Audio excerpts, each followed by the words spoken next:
ఈ వీడియోలో మనం తెలంగాణ ఈఏపీ సెట్ కౌన్సిలింగ్ గురించి డిస్కస్ చేద్దాం. అండ్ ఎలాంటి తప్పులు చేయకూడదు, అండ్ ఈ ప్రాసెస్ ఎలా ఉంటుంది, ఇలా పూర్తిగా డీటెయిల్గా డిస్కస్ చేద్దాం. అలాగే మీకు మా నుంచి ఎలాంటి పర్సనల్ గైడెన్స్ కానీ కౌన్సిలింగ్ సపోర్ట్ కానీ కావాలి అనుకున్నట్టయితే 7901024693 నెంబర్కి కాంటాక్ట్ చేయండి. ఇక వివరాల్లోకి వెళ్ళగా టీజీఈఏపీ సెట్ కౌన్సిలింగ్ సో మొత్తం మనకి 3 ఫేసెస్గా ఉంటుంది. రౌండ్ 1, రౌండ్ 2, అలాగే ఫైనల్ ఫేస్ అని అంటారు, లేదా ఫేజ్ 1, ఫేజ్ 2, ఫైనల్ ఫేజ్ అని అంటారు. మొత్తం 3 ఫేజుల్లో ఈ కౌన్సిలింగ్ అనేది ఉంటుంది. మొట్టమొదటి కౌన్సిలింగ్లోనే మీరు ఖచ్చితంగా ఏదో ఒక కాలేజీలో సీట్ వచ్చేలా ప్లాన్ చేసుకోండి. వన్స్ మీకు ఫస్ట్ ఫేజ్ కౌన్సిలింగ్లో ఒక సీటు వస్తే సెకండ్ ఫేజ్ కౌన్సిలింగ్లో బెటర్ కాలేజ్ కోసం ట్రై చేయొచ్చు. ఫస్ట్ ఫేజ్ కౌన్సిలింగ్లోనే సీటు రాకపోతే సెకండ్ ఫేజ్ కౌన్సిలింగ్ చాలా కష్టంగా ఉంటుంది. ఓకేనా? ముందు ఫస్ట్ ఫేజ్ కౌన్సిలింగ్లో చాలా జాగ్రత్తగా పార్టిసిపేట్ చేయండి. మీకు ఇక్కడ స్క్రీన్ మీద డిస్ప్లే చేసాం. ఇవి ఫస్ట్ ఫేజ్ కౌన్సిలింగ్ పరంగా ఇంపార్టెంట్ డేట్స్. ఇక కౌన్సిలింగ్ ప్రాసెస్ మీకు అర్థం అవ్వడం కోసం మనం 9 స్టెప్స్గా డివైడ్ చేస్తున్నాం. First step pay processing fee అనమాట. సో నేను మీకు ఇక్కడ ఫేస్బుక్లో చూస్తున్నట్లయితే పైన లింక్ యాడ్ చేస్తాను, లేదా మీరు యూట్యూబ్లో చూస్తున్నట్లయితే డిస్క్రిప్షన్లో ఇస్తాను అనమాట. ఆ యొక్క లింక్ క్లిక్ చేసి మీరు అమౌంట్ అనేది పే చేయాల్సి ఉంటుంది. ఎస్సీ ఎస్టీ కేటగిరీ స్టూడెంట్స్ అయితే 600, అదర్స్ అయితే 1200 పే చేయాలి. వన్స్ మీరు అమౌంట్ పే చేసిన తర్వాత సెకండ్ స్టెప్ స్లాట్ బుక్ చేసుకోవాలి. స్లాట్ బుకింగ్ అంటే ఏంటి, ఎందుకు ఈ స్లాట్ బుకింగ్ అన్నట్లయితే ఇది సర్టిఫికేట్ వెరిఫికేషన్ కోసం పలానా డేట్న మీరు ఆ స్లాట్ బుక్ చేసుకోవాలి. ఆ రోజున ఆ సెంటర్కి వెళ్ళి మీ యొక్క సర్టిఫికేట్స్ని వెరిఫై చేసుకోవాలి. సో మనకి చాలా హెల్ప్ లైన్ సెంటర్స్ ఉన్నాయి, హెచ్ఎల్సి అంటారు. సో మీకు ఇక్కడ స్క్రీన్ మీద ఆ యొక్క హెల్ప్ లైన్ సెంటర్స్ యొక్క డీటెయిల్స్ కూడా డిస్ప్లే చేసాం, చెక్ చేసుకోండి. సో ఒక చోట కాదు, చాలా చోట్ల మనకి హెల్ప్ లైన్ సెంటర్స్ అనేవి ఉన్నాయి. సో మీకు ఏ హెల్ప్ లైన్ సెంటర్ అయితే కావాలో ఆ యొక్క హెల్ప్ లైన్ సెంటర్ని మీరు సెర్చ్ చేసుకోవాలి. మీరు ఏ హెల్ప్ లైన్ సెంటర్కైనా సరే వెళ్ళి సర్టిఫికేట్ వెరిఫికేషన్ చేసుకోవచ్చు. కాకపోతే ముందుగా ఆ యొక్క స్లాట్ బుక్ చేసుకోవాలి. మా ఇంటి పక్కన ఇది ఉంది, ఇక్కడికి వెళ్ళి నేను సర్టిఫికేట్ వెరిఫికేషన్ చేసుకుంటానంటే చేసుకోవచ్చు. కానీ స్లాట్ బుకింగ్లో ఆ యొక్క హెల్ప్ లైన్ సెంటర్ని మీరు సెలెక్ట్ చేసుకోవాలి. సెలెక్ట్ చేసుకొని అది కూడా ఏ స్లాట్లో మీరు వచ్చి మీ యొక్క సర్టిఫికేట్ వెరిఫికేషన్ చేసుకుంటారో కూడా మెన్షన్ చేయాలి. సో అలా రిజిస్టర్ అయితేనే ఆ రెస్పెక్టివ్ సెంటర్కి వెళ్ళి వెరిఫికేషన్ చేసుకోవడానికి అవకాశం ఉంటుంది. మీరు అసలు స్లాట్ బుకింగ్ చేసుకోకుండా డైరెక్ట్గా అక్కడికి వెళ్ళి మేము వెరిఫికేషన్ చేసుకుంటాము అంటే అలా పాసిబుల్ కాదు. ఖచ్చితంగా ప్రతి ఒక్కరూ సర్టిఫికేట్ వెరిఫికేషన్ చేసుకోవడం కోసం స్లాట్ బుకింగ్ చేసుకోవాలి. అదే సెకండ్ స్టెప్. సో పే ప్రాసెసింగ్కి first step, second step slot booking. ఇక థర్డ్ స్టెప్ సర్టిఫికేట్ వెరిఫికేషన్ చేసుకోవాలి. సో మీరు ఏదైతే స్లాట్ బుక్ చేసుకున్నారో ఆ యొక్క స్లాట్లో ఆ యొక్క హెల్ప్ లైన్ సెంటర్కి వెళ్ళి మీ యొక్క సర్టిఫికేట్ వెరిఫికేషన్ అనేది చేసుకోవాలి. అండ్ తప్పకుండా ఈ సర్టిఫికేట్స్ అనేవి తీసుకొని వెళ్ళండి. మీరు అక్కడికి వెళ్ళిన తర్వాత నా దగ్గర ఆ సర్టిఫికేట్ లేదు, ఈ సర్టిఫికేట్ లేదని ఆందోళన పడవద్దు. సో మీకు కావాల్సిన సర్టిఫికేట్స్ ఏంటి అంటే మీ యొక్క ర్యాంక్ కార్డ్, హాల్ టికెట్, వాటితో పాటు SSC marks memo, intermediate marks memo. ఓకేనా? ఇంటర్మీడియట్ రిజల్ట్స్ కాదు, ఇంటర్మీడియట్ మార్క్స్ మెమో కావాలి. ఇంటర్మీడియట్ మార్క్స్ మెమోతో పాటు ఇంటర్మీడియట్ టీసీ మరియు 6th క్లాస్ నుంచి 12th క్లాస్ వరకు స్టడీ సర్టిఫికేట్స్ కావాలి. అలాగే మీ యొక్క ఇన్కమ్ సర్టిఫికేట్ మరియు క్యాష్ సర్టిఫికేట్ కూడా కావాలి. మీకు ఈడబ్ల్యూఎస్ ఉంటే ఈడబ్ల్యూఎస్ సర్టిఫికేట్ కూడా కావాలి. వాటితో పాటు Aadhaar card and passport size photos కూడా 2 క్యారీ చేయండి. పెద్దగా అయితే అరగరు, పాస్పోర్ట్ సైజ్ ఫొటోస్ పెద్దగా అరగరు. ఎవరన్నా ఏవి పాస్పోర్ట్ సైజ్ ఫొటోస్, ఈ ఫొటోస్ మీవి కాదు సంథింగ్ ఏదన్నా ఇష్యూ చేస్తే ఒక 2 పాస్పోర్ట్ సైజ్ ఫొటోస్ కూడా క్యారీ చేయండి. ఓకే? ఆధార్ కార్డ్ కూడా క్యారీ చేయండి, ఒరిజినల్ క్యారీ చేయండి, జెరాక్స్ క్యారీ చేయండి. ఇప్పుడు నేను చెప్పిన సర్టిఫికేట్స్ అన్నీ కూడా 2 సెట్స్ జెరాక్స్ కూడా క్యారీ చేయండి. వీటితో పాటు ఎవరైనా సరే నాన్ లోకల్ కింద ఉండి ఉన్నట్లయితే, అంటే 9th, 10th, intermediate, first year, second year ఎక్కడ బయట వేరే రాష్ట్రాలు చదివి ఉండి మీరు ఇక్కడ రెసిడెన్స్ క్లెయిమ్ చేసుకోవాలనుకుంటే ఆ రెసిడెన్స్ సర్టిఫికేట్ కూడా అవసరం అవుతుంది. వీటితో పాటు స్పెషల్ కేటగిరీస్ ఏమైనా మీరు ఎలిజిబుల్ అయితే స్పెషల్ కేటగిరీ సర్టిఫికేట్ కూడా కావాలి. అంటే పీడబ్ల్యూడీ, ఎన్సీసీ, స్పోర్ట్స్, క్యాప్, అలాగే ఆంగ్లో ఇండియన్, ఇలా ఏదైనా స్పెషల్ కేటగిరీ పరంగా ఉంటే వాటి యొక్క సర్టిఫికేట్స్ కూడా మీరు క్యారీ చేయాల్సి ఉంటుంది. అండ్ స్పెషల్ కేటగిరీ సర్టిఫికేట్స్ పరంగా ఎవరైతే కౌన్సిలింగ్ పార్టిసిపేట్ చేస్తుంటారో వాళ్ళకి different dates, different help line centres అనేవి ఉంటాయి. అది ఒకసారి క్రాస్ చెక్ చేసుకోండి. ఓకే? మీకు కింద ఆల్రెడీ హెల్ప్ లైన్ సెంటర్స్ అనేవి డిస్ప్లే చేసాం. మీకు కావాలనుకున్నా సరే మా యొక్క వాట్సాప్ నెంబర్కి మెసేజ్ పెట్టినా సరే ఆ యొక్క హెల్ప్ లైన్ సెంటర్స్ యొక్క డీటెయిల్స్ మీకు షేర్ చేయడం జరుగుతుంది. డీటెయిల్ డాక్యుమెంట్ కూడా మీకు పంపించడం జరుగుతుంది. దాంట్లో డీటెయిల్గా ఇన్ఫర్మేషన్ అనేది ఉంది. ఏవైతే స్క్రీన్ షాట్స్ యూజ్ చేసామో అవన్నీ కూడా మీకు డాక్యుమెంట్గా షేర్ చేయడం జరుగుతుంది. మా నెంబర్ ఆల్రెడీ మీకు ఇక్కడ డిస్ప్లే అవుతుంది. 7901024693 అనేది మా యొక్క యూట్యూబ్ ఛానల్ యొక్క హెల్ప్ లైన్ నెంబర్ అనమాట. ఇక నెక్స్ట్ స్టెప్, 4th స్టెప్ అనమాట. వన్స్ మీకు సర్టిఫికేట్ వెరిఫికేషన్ అయిపోయిన తర్వాత వెబ్ ఆప్షన్స్ ఉంటాయన్నమాట. సో స్పెసిఫిక్ డేట్న మీరు వెబ్ ఆప్షన్స్ అన్ని ఫిల్ చేసుకోవాల్సి ఉంటుంది. సో మీకు ఒక లాగిన్స్ వస్తాయి. ఆ లాగిన్ ఎంటర్ చేసుకొని ఓటీపీ ద్వారా లాగిన్ అయ్యి మీరు వెబ్ ఆప్షన్స్ అనేవి ఎంటర్ చేసుకోవాలి. వెబ్ ఆప్షన్సే చాలా కీ రోల్ ప్లే చేస్తాయి. సర్టిఫికేట్ వెరిఫికేషన్ అంటారా, మీ దగ్గర సర్టిఫికేట్ చూపిస్తారు, వాళ్ళు వెరిఫై చేస్తారు, ఓకే అని పంపించేస్తారు. వెబ్ ఆప్షన్స్ చాలా కీ రోల్ ప్లే చేస్తాయి. మీకు మంచి కాలేజ్ రావాలా, మంచి కోర్స్ రావాలా వద్దా అనేది ఇక్కడే ఉంటుందన్నమాట. మీరు చూస్ చేసుకునే దాన్ని బట్టే మీకు సీట్ అలాట్మెంట్ అనేది అవుతుంది. అంటే మీకు ఇంజనీరింగ్ కాలేజీలో సీట్ అనేది వస్తుంది. మీరు సరిగా వెబ్ ఆప్షన్ చూస్ చేసుకోలేదా, అయితే మీకు మంచి కాలేజ్ అలాట్ అవ్వకపోవచ్చు కూడా. సో మీ ర్యాంక్ ఏంటి, ఎన్ని వెబ్ ఆప్షన్స్ పెట్టుకోవాలి, ఇలా మొత్తం లిస్ట్ ప్రిపేర్ చేసుకోండి. ఓకేనా? మినిమం 5, 10, 15 అలా కాదు, మినిమం 50 నుంచి 60 వెబ్ ఆప్షన్స్ పెట్టుకొని సైజ్ చేస్తాను. ఎంత బ్యాకప్లో ఉంటే అంత మంచిది. మళ్ళీ ఇప్పుడు నేను 50, 60 అని చెప్పి 1,80,000, 70,000 ర్యాంక్ వచ్చిన వాళ్ళు కూడా 50, 60 ఆప్షన్స్ పెట్టుకుంటారేమో. కాదండి, ఎక్కువ పెట్టుకోవడానికి ప్రయత్నించాలి. మీకు ఈవెన్ మీ ర్యాంకు 1000 ఉండి 1000 ర్యాంకు కూడా 5 కాలేజీలో పెట్టుకుంటా ఉన్నా సరే మీరు 5 పెట్టుకోండి కాదంట, కానీ ఇంకొన్ని యాడ్ చేసుకోండి. మీరు ఎక్కువ యాడ్ చేసేంత మాత్రాన టాప్ 5 కాలేజెస్ మీరు పెట్టుకొని ఉంటే వాటిలోనే సీట్ వచ్చేది. 50 పెట్టుకుంటే 50 దాకా వెళ్ళి 50లో అలాట్ చేస్తారనుకుంటే అది తప్పు. మీకు ఎన్నైతే పెట్టుకుంటారో వెబ్ ఆప్షన్స్ అనేవి వాటిలో మీ యొక్క ర్యాంక్ ఎక్కడైతే సెట్ అవుతుందో అక్కడ మీకు అలాట్ చేసేస్తారు. అండ్ ఇంకొకటి, మీ ర్యాంక్ సెట్ అయ్యిందంటే మీకు వచ్చిన ర్యాంక్కి ఆ కాలేజ్ సెట్ అట్లా ఉండదు.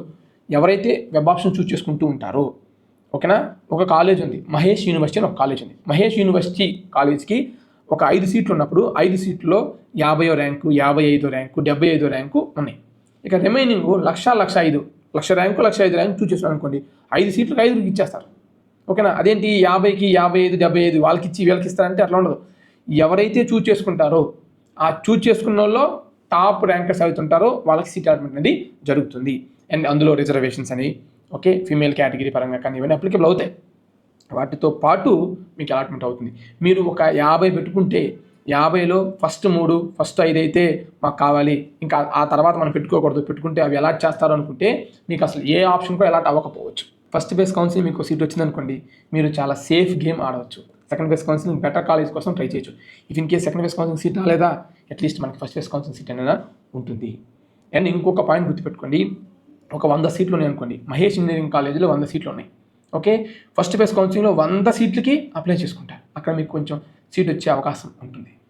ఓకే, సెకండ్ ఫేజ్ కౌన్సిలింగ్ వెళ్ళే టైంకి ఈ 100 సీట్లలో 50 మందికి అలాట్ అయిపోయి ఉంటుంది, 50 మంది వేరే ఆప్షన్స్ కోసం ట్రై చేస్తూ ఉంటారు. అప్పుడు ఈ యొక్క 50 మందికి ఎక్కడ అలాట్ అయితే ఇక్కడ ఖాళీ అయితే అప్పుడు మీకు సీట్ వస్తుంది, లేదంటే మీకు సీట్ రాదు. అందుకే నేనేమంటానంటే ఫస్ట్ ఫేజ్ కౌన్సిలింగ్లో మీకు ఖచ్చితంగా సీట్ వచ్చేలాగా ప్లాన్ చేసుకోండి. మహేష్ చెప్పారు కదా సీటు కావాలని చెప్పి పిచ్చి కాలేజ్ పెట్టుకో, మీకు నచ్చిన కాలేజీలు మాత్రమే చూస్ చేసుకోండి. అండ్ నాకు ఖచ్చితంగా ఈ 5 కాలేజీలో 10 కాలేజీలు వస్తుందని హోప్ కానీ లేదంటే వచ్చిందనే ధైర్యంతో ఆ కొన్ని ఆప్షన్స్ పెట్టుకోవద్దని చెప్పట్లేదు. ఎక్కువ ఆప్షన్స్ పెట్టుకోండి. ఆ పెట్టుకునే ఆప్షన్స్లో మీకు ఇష్టమా లేదా, ఇష్టమైన కాలేజ్ అసలు వద్దు, ఓకే ఈ కాలేజ్ నాకు పర్లేదు నేను జాయిన్ అవుతాను, కానీ నాకు ఈ కాలేజు మీకు వద్దనుకున్న ఇష్టమైన కాలేజీని కానీ బ్రాంచ్లు కానీ అస్సలు యాడ్ చేసుకోవద్దు. మళ్ళీ వచ్చింది నాకు వద్దు అని అనుకోవద్దండి. సో అసలు మీరు అలాంటి కాలేజీని కానీ బ్రాంచ్లు కానీ ఇగ్నోర్ చేయండి. సో అలా అని చెప్పి మళ్ళీ 5 కాలేజీలు 10 కాలేజీలు కాకుండా కొన్ని ఎక్కువ ఆప్షన్స్ పెట్టుకోవడానికి ట్రై చేయండి. ఇప్పుడు ఒక కాలేజ్ వద్దు అనుకుంటున్నారు, ఒక టాప్ కాలేజ్ ఉంది, టాప్ ఆర్డర్ వైజ్గా 1, 2, 3, 4, 5, 6, 7, 8, 9, 10 ఆ తర్వాత దాని దగ్గర కాలేజీలో పెట్టుకుంటారండి. అట్లా ప్లాన్ చేసుకోండి. ఇంత డీటెయిల్గా ఎందుకు చెప్తున్నానంటే వెబ్ ఆప్షన్ సరిగ్గా పెట్టుకోకే చాలామంది మంచి కాలేజీలో సీట్ వచ్చే అవకాశం ఉన్నా సరే వాళ్ళు సీటు కోల్పోతున్నారు. కొంతమందికి అసలు సీట్లు కూడా రావట్లేదు. ఫస్ట్ ఫేజ్ కౌన్సిలింగ్లో అదే కాలేజ్ సీట్ వాడికి ఈజీగా వచ్చింది, వాడు సరిగ్గా పెట్టుకోక సెకండ్ ఫేజ్ కౌన్సిలింగ్లో రాక మేనేజ్మెంట్ కోట అదే సీటు కోసం 3 లక్షలు 4 లక్షలు తగలేస్తున్నారు. సో నా సజెషన్ ఏంటంటే మీకు వచ్చే కాలేజీలకి డొనేషన్ కట్టి జాయిన్ అవ్వాల్సినంత అవసరం ఏంటి, అందుకే జాగ్రత్తగా వెబ్ ఆప్షన్స్ అనేవి పెట్టుకోండి. వన్స్ మీరు వెబ్ ఆప్షన్స్ పెట్టుకున్న తర్వాత మరొక్కసారి క్రాస్ చెక్ చేసుకోండి. ఇన్ కేస్ ఏదైనా ఆర్డర్ రీచేంజ్ చేయాలనుకుంటే ఖచ్చితంగా రీఆర్డర్ అనేది చేసుకోండి. వన్స్ సేవ్ చేసుకున్న తర్వాత కుదిరితే ఆ యొక్క లిస్ట్ అనేది ప్రింట్అవుట్ కూడా తీసుకోండి. ప్రింట్అవుట్ తీసుకొని మరొక్కసారి క్రాస్ చెక్ చేసుకొని మళ్ళీ నెట్ షాప్కి వెళ్ళి రీఆర్డర్ చేసుకోవాలనుకుంటే రీఆర్డర్ చేసుకోండి, లేదా మీ ఇంట్లో అయితే మీ ఇంట్లో కూడా రీఆర్డర్ అనేది చేసుకోండి. ఫ్రీజ్ చేయొద్దు, ఆటోమేటిక్గా ఫ్రీజ్ అవుతుంది. నెక్స్ట్ స్టెప్ మాక్ అలాట్మెంట్. సో మీరు పెట్టుకున్న వెబ్ ఆప్షన్స్ బట్టి ఎక్కడ మీకు సీట్ వచ్చే అవకాశం ఉంది ఏంటనేది ఒక మాక్ అలాట్మెంట్ అనేది కనెక్ట్ చేస్తారు. సో ఆ యొక్క మాక్ అలాట్మెంట్ చెక్ చేసుకోండి. ఆ మాక్ అలాట్మెంట్ తర్వాత కూడా మీరు వెబ్ ఆప్షన్స్ చేంజ్ చేసుకునే అవకాశం ఉంటుంది. వెబ్ ఆప్షన్స్ అనేవి చేంజ్ చేసుకోండి. చేంజ్ చేసుకున్న తర్వాత ఆటోమేటిక్గా ఫ్రీజ్ అయిపోతాయి. ఫ్రీజ్ అయిపోయిన తర్వాత నెక్స్ట్ స్టెప్పే మీకు అలాట్మెంట్ అనేది వస్తుంది. అది ఫస్ట్ ఫేజ్ అలాట్మెంట్ అనమాట. ఆ అలాట్మెంట్ మీకు పలానా కాలేజ్ వచ్చింది, పలానా బ్రాంచ్ వచ్చిందని చెప్తారు. వన్స్ మీకు అలాట్మెంట్ వచ్చిన తర్వాత ఆన్లైన్ రిపోర్టింగ్ చేయాల్సి ఉంటుంది. ఫస్ట్ ఫేజ్ తర్వాత కాలేజ్ రిపోర్టింగ్ చేయాల్సిన అవసరం లేదు, ఆన్లైన్ సెల్ఫ్ రిపోర్టింగ్ అనేది చేయాల్సి ఉంటుంది. వన్స్ సెల్ఫ్ రిపోర్టింగ్ చేసిన తర్వాత ఆ యొక్క ఫీజులు పే చేసి సెకండ్ రౌండ్ కోసం ట్రై చేయండి. ఫస్ట్ ఫేజ్ కౌన్సిలింగ్లో మీకు ఎలాంటి కాలేజ్ వచ్చినా సరే సెకండ్ ఫేజ్ కౌన్సిలింగ్ ట్రై చేయాలనుకుంటే ట్రై చేయండి. కాకపోతే ఫస్ట్ ఫేజ్ కౌన్సిలింగ్ వచ్చిన సీటుని బట్టి సెకండ్ ఫేజ్ కౌన్సిలింగ్లో మీరు వెబ్ ఆప్షన్స్ అనేవి పెట్టుకోవాలి. సో కొంతమంది స్టూడెంట్స్కి ఫస్ట్ ఫేజ్లో బెటర్ కాలేజ్ వచ్చినా సరే సెకండ్ ఫేజ్ కౌన్సిలింగ్లో రాంగ్గా వెబ్ ఆప్షన్స్ పెట్టుకోవడం వల్ల మంచి కాలేజ్ పోయి వేరే కాలేజ్ అంటే ఆ కాలేజ్ కన్నా కొంచెం డౌన్ ఉన్న కాలేజ్ అనేది వాళ్ళకి అలాట్ అయింది. మనం చెప్పకూడదులే ఇది మంచి కాలేజ్ పిచ్చి కాలేజ్ అని కూడా చెప్పకూడదు, ఎందుకంటే ఆ ర్యాంక్ తగ్గ వాళ్ళకి అలాంటి కాలేజ్ అనమాట. ఓకే, మనకి పిచ్చి కాలేజ్ ఇంకొకటి మంచి కాలేజ్ అవ్వచ్చు, ఇంకోటి మంచి కాలేజ్ మనకి పిచ్చి కాలేజ్ కూడా అవ్వచ్చు. ఎందుకంటే నా ర్యాంకు 200 2000 ఉందనుకోండి, నా చూపంతా పై కాలేజీల మధ్య ఉంటుంది, అవే నా టాప్ కాలేజీలా కనిపిస్తాయి. అదే నాకు నా ర్యాంక్ లక్ష వస్తే అవన్నీ కాకుండా కింద ఉన్న కాలేజీలు నాకు మంచి కాలేజీలు అవుతాయి. కాబట్టి ఎనివే మీ ర్యాంక్కి తగ్గ కాలేజీలు టాప్ ఆర్డర్ వైజ్గా మీ వెబ్ ఆప్షన్స్ అనేవి పెట్టుకోండి. మళ్ళీ చెప్తున్నా, మీరు చూస్ చేసుకునే వెబ్ ఆప్షన్స్ పట్టే ఉంటాయి. చాలామంది అనుకుంటారు మాకు వచ్చింది మంచి ర్యాంకే కదా, వాళ్ళకి తెలీదా ఎంసెట్ వాళ్ళకి లేదా టీజీఏపీ సెట్ వాళ్ళకి వాళ్ళే మంచి కాలేజ్ అలాట్ చేస్తారులే మా బాబుకి మా పాపకి అనుకుంటుంటారు. కాదండి, మీరు చూస్ చేసుకున్న ఆర్డర్ ప్రకారంగానే వాళ్ళు సీట్స్ అనేవి అలాట్ చేస్తారు. మీరు చూస్ చేసుకునే కాలేజ్ని, మీరు చూస్ చేసుకునే బ్రాంచ్ని వాళ్ళు అలాట్ చేయరు.